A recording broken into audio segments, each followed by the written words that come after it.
আমাদের দৈনন্দিন জীবনে খুবই একটা স্বাভাবিক ঘটনা অস্বাভাবিকভাবে ঘটে। সেটা হচ্ছে যে আপনি জানবেন নিশ্চয়ই যে নাক কিন্তু খুবই সেনসিটিভ একটা জায়গা। নাক গাঠনিকভাবে খুবই নরম একটা জায়গা এবং যে কোনো আঘাত আসলে নাকে এসে লাগাটা খুবই সহজ আর কি।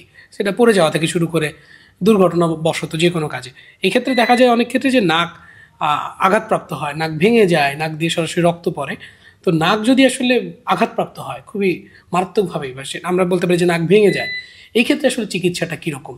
তাৎক্ষণিকভাবে ইএনটি সার্জনদের কাছে যদি আসে, আপনারা কিভাবে আসলে হ্যান্ডেল করেন এই পেশেন্টগুলো বা তাদের জন্য পরামর্শ কি যারা নাকে আঘাতপ্রাপ্ত হয়েছে?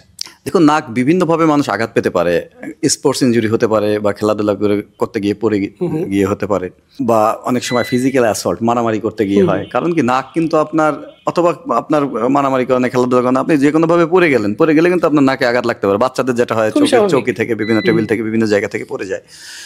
তো সেক্ষেত্রে যেটা করতে হয় সেটা হলো যে আপনার দ্রুতই ডাক্তারদের কাছে আসতে হয়। যখন নাকে আঘাতপ্রাপ্ত হবে একজন মানুষ, তাৎক্ষণিকভাবে ডাক্তারের চেম্বারে আসার আগে সে কি করবে? তাৎক্ষণিকভাবে তার, যেহেতু নাক দিয়ে আঘাত পড়লে নাক দিয়ে রক্ত পড়তে পারে, আমি নাক দিয়ে রক্ত পড়লে কি করতে হয় আমি আপনাদেরকে বলেছি, যে নাকটা সামনে দিয়ে যে নরম অংশ, এইটা শক্ত করে চেপে ধরতে হয় যাতে রক্ত না পড়ে, এবং এইটা চেপে ধরেই ডাক্তারদের কাছে যেতে হয়।